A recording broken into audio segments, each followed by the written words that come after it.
دا حق لرګور پرې لګدي ای اتل سلفي د ګلاب ګل سلفي تن قربان شم دا حق لرګور پرې لګدي ای اتل سلفي د ګلاب ګل سلفي تن قربان شم پا دغه لار کې قسم قسم تکلیفونه راځي لا بپړاندې درته نور هم کړهونه راځي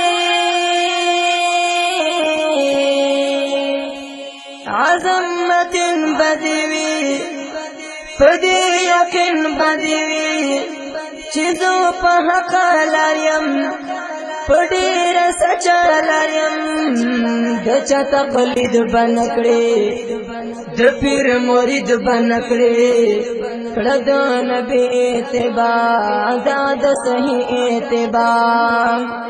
په خوشالۍ سره برسي ته منزل سلفي د ګلاب ګل سلفي تن قربان شم دا حق لرګور پرې لګدي ای اتل سلفي د ګلاب ګل سلفي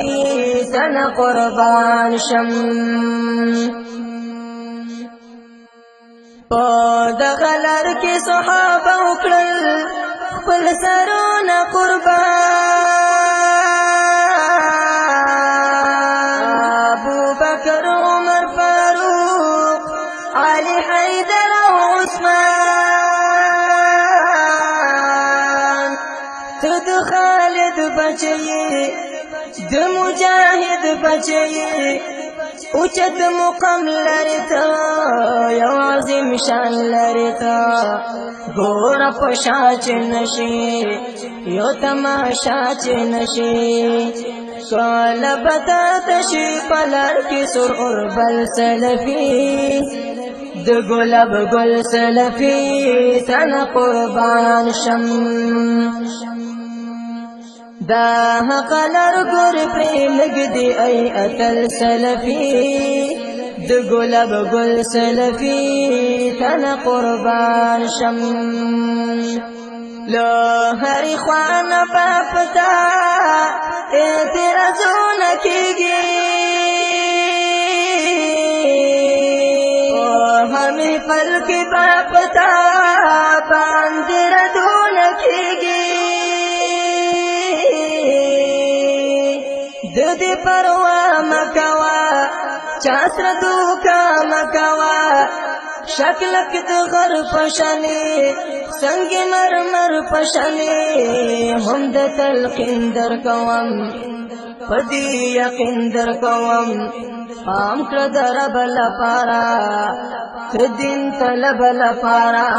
وی بداوت او پمور چبان د قتل سلفي د ګلاب ګل سلفي تن قربان شم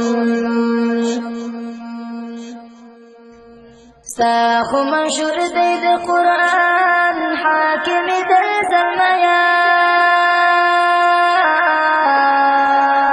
هم د نبی په احادیثو پسې تر زمیا دا د ځوانانو کار دی د شبابانو کار دی ځان کړه هوښیار سلفي شرفی در سلفی عدل انصاف بکوي خپل بیان صاف بکوي د حجتونو سره هم دلیلونو سره باطل بختم حق بپاتش اکمل سلفی د ګلاب ګل سلفی تن قربان شم دا حق لرګور پرې لګدي ای اتل سلفي د ګلاب ګل سلفي تن قربان شم ای زمون شباب سلفیا خدمت کوي بد دین هاغا الله زمون ناصر او مددگار دی معین شي ټول بدعات بختم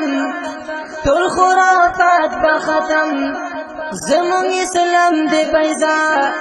مثل النهر دی پیدا عین الدرویش دعا کړم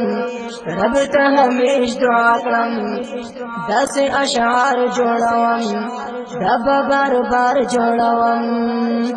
ستایي بتا سے پشیرو کی زون بل سلفی